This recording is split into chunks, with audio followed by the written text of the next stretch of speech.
Oman airport থেকে কিছুক্ষণ আগে একটি জরুরি ঘোষণা দিয়েছে। বিশেষ করে আমাদের যারা বাংলাদেশি প্রবাসী ভাই বোন আছেন, আপনাদের জানা অত্যন্ত জরুরি এবং এটা শেয়ার করে দিলে অন্য বাইরে যেন উপকৃত হতে পারবে।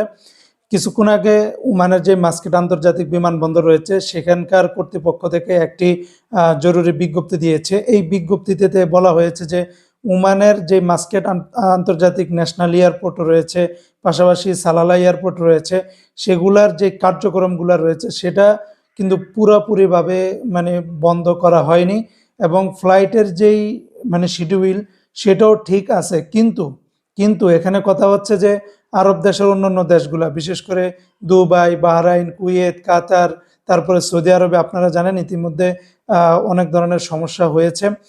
সেই সমস্যার প্রেক্ষিতে বিভিন্ন দেশ ইতিমধ্যে বিভিন্ন এয়ারলাইন্স ফ্লাইট তারা বন্ধ করে দিয়েছে।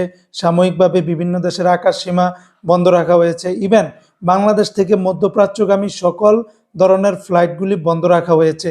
তাই মাস্কেট থেকে বা সালালা থেকে আপনাদের যদি ফ্লাইট থেকে থাকে যে কোনো জায়গাতে, চাই সেটা বাংলাদেশে হোক বা চাই সেটা মধ্যপ্রাচ্যের যে কোনো জায়গাতে হোক, আপনারা অবশ্যই মাস্কেট এয়ারপোর্টে যাওয়ার আগে আপনাদের ট্রাভেল এজেন্সি, পাশাপাশি আপনাদের যেই বিমানের ফ্লাইট ছিল ওই বিমান এয়ারলাইন্সের কর্তৃপক্ষের সাথে যোগাযোগ করুন। কেননা সেখান থেকে তারা তাদের ফ্লাইটগুলি স্বাভাবিকভাবে উড্ডয়ন করবে কিনা বা যাবে কিনা সব কিছু জেনে তারপরে যাবেন। কিন্তু মাস্কেট এয়ারপোর্ট সম্পূর্ণভাবে তাদের ফ্লাইটগুলি স্থগিত করেনি। যেখানে যেখানে তারা যেতে পারবে সেখানে যাবে, কিন্তু যে সমস্ত জায়গাতে তারা যেতে পারবে না সেখানে তারা যাবে না।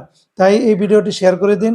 আপনারা অতি দ্রুত, বিশেষ করে মধ্যপ্রাচ্যের দেশগুলোর প্রবাসী এবং বাংলাদেশ থেকে যারা ওমানে যাবেন এবং আসবেন, আপনারা অতি দ্রুত ট্রাভেল এজেন্সি, পাশাপাশি আপনারা যে এয়ারলাইন্স সেই এয়ারলাইন্সের সাথে যোগাযোগ করুন।